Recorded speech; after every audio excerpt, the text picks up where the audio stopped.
Good morning everyone. आप सभी को आप सभी को बहुत बहुत नमस्कार। जैसे कि आप जान रहे हैं कि ये जो MCQ होने वाला है, ये 20 MCQs होने वाले हैं NISM 5A के, और वेरी वेरी इंपॉर्टेंट क्वेश्चंस होने वाले हैं। साथ में आंसर्स भी होंगे और एक्सप्लेनेशन भी होगा। ठीक है, तो ये आपके लिए एग्ज़ाम में तैयारी के लिए बहुत हेल्पफुल करेंगे।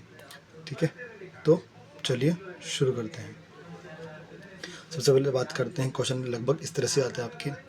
ये कह रहा है कि which is not a fair selling practice by a mutual fund distributor. इनमें से कौन सा फेयर सेलिंग प्रैक्टिस नहीं होगा म्यूचुअल फंड डिस्ट्रीब्यूटर के द्वारा informing the investor of the various investment option. ये तो अच्छा काम है। ठीक है, ये आपका गलत काम नहीं है। Careful understanding the clients financial need, ये तो इम्पोर्टेंट फंक्शन हो गया कि उसके गोल को कैसे कंप्लीट करवाना उसके लिए। Giving personalise after sale service, और उसको हमेशा सेल सर्विस देना। लेकिन जो गलत वो है एनकरेज करना चर्निंग और इन्वेस्टमेंट, मतलब कि जो डिस्ट्रीब्यूटर वो अपने फ़ायदे के लिए क्या कर रहा है, बार बार पैसा निकाल रहा है और इन्वेस्ट करवा रहा है इन्वेस्टर का। तो वो चीज़ जो है वो फेयर सेलिंग में नहीं आता, वो गलत है। ठीक है, तो इसके अपन आगे देखते हैं। सबसे इसका एक्सप्लेनेशन देखेंगे एक बार अपन। Churning refer to Churning refer to the excessive buying and selling of mutual fund investment to earn higher commission. This practice is unethical. ये unethical है, unfair है investors के लिए. It may leads to unnecessary transaction cost and suboptimal information. फिर बात करेंगे in which of the following transaction charge can be deducted. तो क्या राइट आंसर होगा इसका? इसका राइट आंसर हो जाएगा परचेस ऑफ 10,000 और मोर, 10,000 से ज़्यादा के ऊपर क्या होगा, जो एक ट्रांजेक्शन चार्ज डिडक्ट होगा। ठीक है, तो ये आपको पता होना चाहिए। ओके,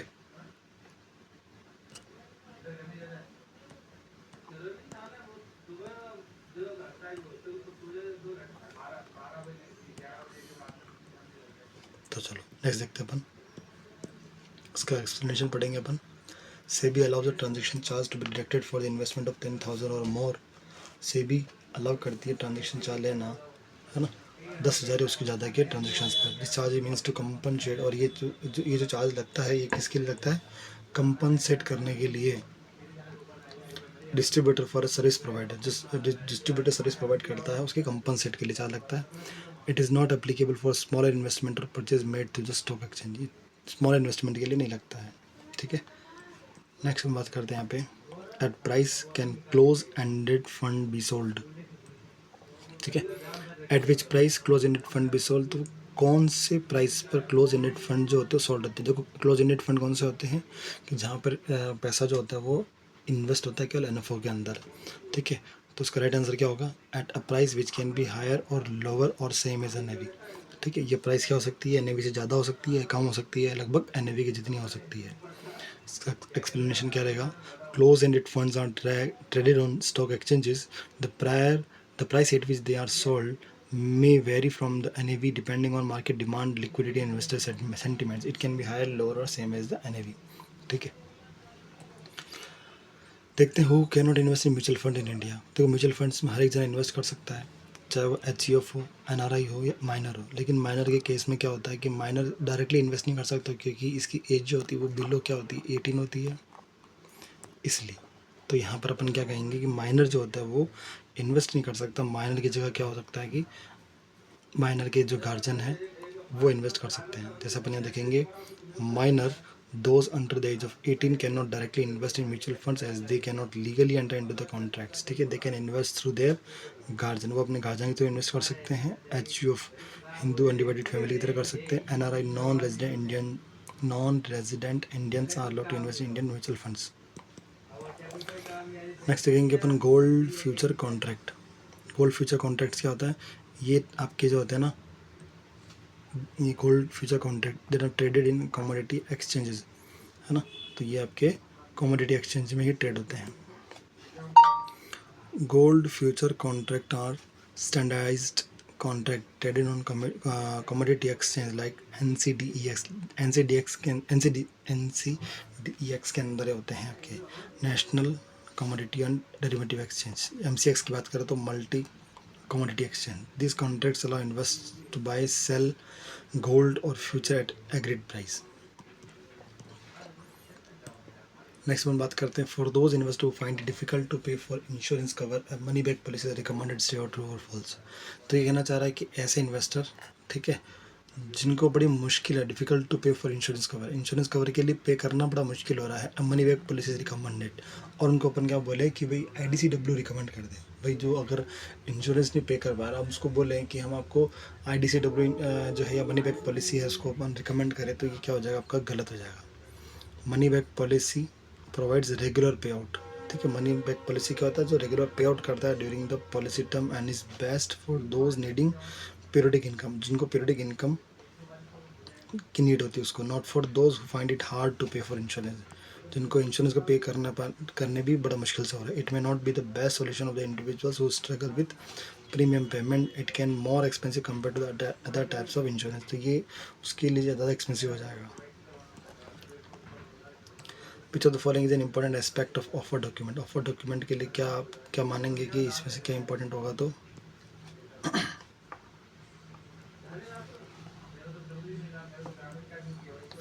अपन यहाँ बात करेंगे to inform the investor on the detail information about the scheme, ठीक है। तो ये आपको ऑफर डॉक्यूमेंट जो होता है, ऑफर डॉक्यूमेंट क्या होता है आपकी, ये हो गया एसिड, ये आपका हो गया साइन, और तीसरा होता है आपके किम, ठीक है। तो ये आपको देते हैं क्या, डिटेल इन्फॉर्मेशन देते हैं स्कीम के बारे में।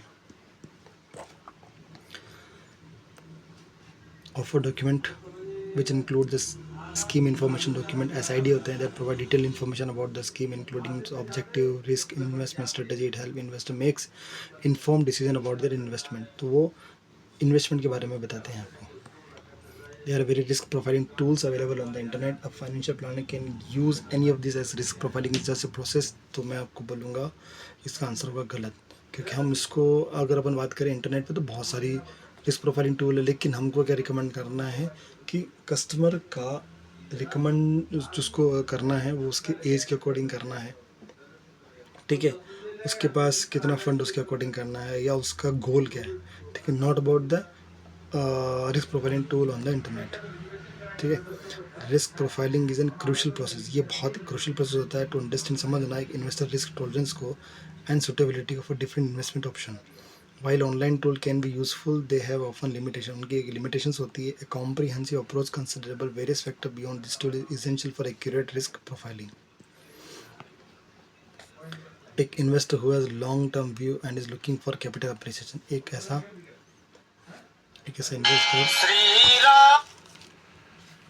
investor who has long term view and is looking for capital appreciation, also high risk tolerance should opt for investment in, तो एक ऐसा इन्वेस्टर जो लॉन्ग टर्म व्यू देखना चाह रहा है कैपिटल अप्रिसिएशन के लिए, तो वो कहाँ पैसा इन्वेस्ट करेगा, तो वो अपना पैसा इन्वेस्ट करेगा अपना इक्विटीज़ में करना चाहेगा, या उसको अपन सजेस्ट करेंगे कि वो इक्विटी में इन्वेस्ट करे।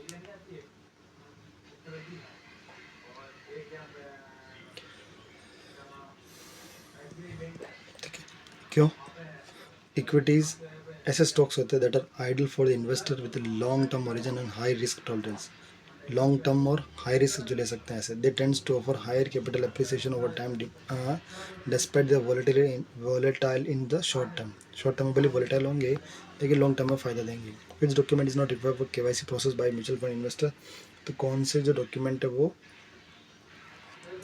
ज़रूरत नहीं होती KYC process by mutual fund investor के लिए। तो देखो, एड्रेस के लिए प्रूफ ऑफ एड्रेस चाहिए, आधार कार्ड चाहिए, प्रूफ ऑफ आइडेंटिटी के लिए आप लगा सकते हो पैन कार्ड तो कंपलसरी है। तो 3 आपके लिए इंपॉर्टेंट हो जाते हैं। कभी भी आपसे इनकम नहीं पूछी जाएगी, आपकी इनकम कितनी है, ठीक है। फॉर KYC के लिए अपन कहें तो for KYC know customer compliance the following details are required, कौन कौन से, PAN card for identity verification, address के प्रूफ के लिए सच एज पासपोर्ट या voter ID, proof of income that is not required for the KYC process, तो KYC process के लिए नहीं चाहिए इनकम का प्रूफ। नेक्स्ट बात करो तो arrange these funds according to the risk sequence highest to lowest. अगर आपको फंड्स अरेंज करने हो हाईएस्ट और लोवेस्ट रिस्क के अकॉर्डिंग, तो अपन क्या बोलेंगे, सबसे कम होता है, सबसे ज़्यादा हाईएस्ट फ्लेक्सिबल एलोकेट होता है, then monthly income plan, then capital protection oriented. कैसे? जो कैपिटल प्रोटेक्शन ओरिएंटेड होता है आपका, ये क्या होता है एक तरह से आपके, मैं ऐसे कहूँ तो कि है ना, ये बहुत कैपिटल और कैपिटल प्रोटेक्शन है ना, मतलब ये कि ये क्या करेंगे, लो रिस्क होंगे और भले ही रिटर्न कम देंगे। ठीक है, capital protection oriented, low risk low होगा, और ये कहाँ इन्वेस्ट करेंगे आपके सेफर असेसमेंट में। अगर मंथली इनकम प्लान के बारे में बात करूँ तो ये थोड़े मॉडरेट रिस्क होंगे बट रिलेटिवली मोर स्टेबिलिटी होंगे, में थोड़ा रिटर्न फिक्स आएगा। और मैं फ्लेक्सिबल एलोकेशन की बात करूँ, मतलब कि फ्लेक्सिबिलिटी होगी एलोकेशन में, तो ये हायर रिस्क होंगे as asset allocation changes based on the market condition के अकॉर्डिंग एसेट जो होते हैं एलोकेट जो अपन किए हैं वो चेंजेस हो सकते हैं, इसलिए तो ये थोड़ा हाई रिस्क हो जाएंगे। टैक्टिकल एसेट एलोकेशन की बात करूँ तो टैक्टिकल का मतलब ये हो गया कि मैं अनुमानित अगर मैं एसेट्स एलोकेट कर रहा हूँ, ठीक है, स्ट्रेटेजी बना के नहीं कर रहा हूँ, ठीक है। सीजन इन्वेस्टर के लिए होता है that operating with large investable surplus, ठीक है। तो जिनके पास लार्ज इन्वेस्टमेंट सरप्लस उनके लिए बेस्ट होता है। क्यों? वो मार्केट जब गिरता है तब इन्वेस्ट करके, जब मार्केट बढ़ता है उसको निकाल लेते हैं। तो उसको बोलते हैं tactical assets allocation that involves making short term adjustment on to an investment portfolio based on the market condition. It is more suitable for the seasoned investor, के लिए who have large investable surplus and can afford the risk associated with such category. तो उसको अपन वो strategy के according वो क्या कर सकते हैं, रिस्क ले सकते हैं। Mechanism use to ensure that the cut off timing strictly followed, ठीक है। तो ऐसा मैकेनिज्म जो कट ऑफ टाइम के लिए स्ट्रिक्टली फॉलो होता है उसको बोलते हैं टाइम स्टैम्पिंग, ठीक है। टाइम स्टैम्पिंग बोलते हैं उसको अपन। तो ये टाइम स्टैम्पिंग क्या होता है आपका, तो time stamping is a process, एक ऐसा प्रोसेस होता है recording the exact date and time. तो ये एग्जैक्ट डेट और टाइम रिकॉर्ड करता है when mutual fund transaction is receive, जब म्यूचुअल फंड ट्रांजेक्शन रिसीव होता है। It ensure that correct NAV, जिसे एनएवी करेक्ट मिल पाती है applied based on the timing of the transaction. तो इसके अकॉर्डिंग अपन एनएवी को अच्छे से मिल पाती है। An ongoing bond will lose value when interest rate in the market rise और फॉल। क्या हो सकता है, रिमेन द सेम। अगर मैं बात करूँ कि अभी कोई एक फंड है, ऑनगोइंग फंड जो चल रहा है, दैट वो अगर वैल्यू लॉस करेगा कब, जब मार्केट में क्या होगा, इंटरेस्ट रेट बढ़ेगी। मार्केट में अगर इंटरेस्ट रेट बढ़ेगी तो ऑनगोइंग बॉन्ड फल की जो होगी वो वैल्यू कम हो जाएगी। When interest rate rise, interest rate अगर बढ़ेगी तो प्राइस ऑफ एक्सिस्टिंग बॉन्ड जो होंगे वो गिर जाएंगे। बिकॉज क्यों गिरेंगे, the newer bond offer high yields, तो जो नए बॉन्ड आएंगे वो हायर रिटर्न दे रहे होंगे, हायर परसेंटेज दे रहे होंगे, making the older bond with lower yield less attractive, ठीक है। दे रिड्यूसिंग मार्केट वैल्यू, इसलिए उनकी मार्केट वैल्यू कम हो जाती है। Who indicates how much money can generate per unit of mutual fund in case of scheme liquidated, ठीक है। तो अगर मैं बात करूँ यहाँ पे how much money can generated per unit of mutual fund in case of scheme liquidated, अगर स्कीम लिक्विडेटेड है तो how much money can generated, तो अपन इसको चेक करते हैं। अगर आपको यहाँ कह रहे यूनिट ऑफ म्यूचुअल फंड की बात करें तो नेट एसेट्स वैल्यू जो है वहाँ से पता चलता है आपको कि कितना मनी जनरेट होगा। NAVs represents per unit value of mutual fund scheme. It reflects the amount an investor would receive if the fund is liquided and all assets are sold, ठीक है। तो यहाँ अपन क्या बोलेंगे कि NAV वो है, वो रिफ्लेक्ट करती है इस चीज़ को। Which of the below are fundamental attributes of the scheme, तो fundamental attributes of the scheme जो है क्या होंगे, स्कीम का टाइप क्या है ये फंडामेंटल बताएगा, ये स्कीम के बारे में बताएगा कि स्कीम जो है उसका फंडामेंटल एट्रीब्यूट्स में टाइप स्कीम कैसी है, उसका इन्वेस्टमेंट ऑब्जेक्टिव कैसा है, और टर्म्स ऑफ द इशू, ये तीनों चीज़ें उसमें डिस्कस होती है। इसका एक्सप्लेनेशन देख लो एक बार। Fundamental attributes of schemes are critical aspect of the scheme including the type, open ended है कि क्लोज एंडेड है, ये टाइप्स ऑफ स्कीम में आ जाएगा। इन्वेस्टमेंट ऑब्जेक्टिव मतलब कि ये ग्रोथ है, इनकम है, ये आपका ये IDCW है, ठीक है। And the terms of the issue कैसा है, listing, redemption, this details are provided in the offer document and essential for investor to understand the scheme. The offer document will not give any information on, एक offer document कौन सी information नहीं देता है। The name of stock in which the scheme is likely to invest, ठीक है, उस stock का नाम नहीं बताता है कि जिसमें कि पैसा इन्वेस्ट किया जाएगा।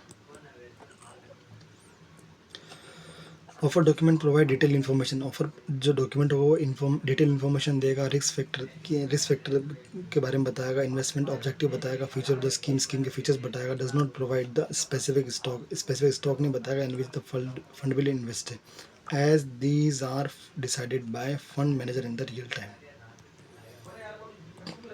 Stock picking approach is similar to, अगर मैं बात करूँ stock picking approach, that is similar to the bottom up approach of the investment. Bottom up approach क्या होगी इन्वेस्टमेंट की, उसके बारे में बताएगा।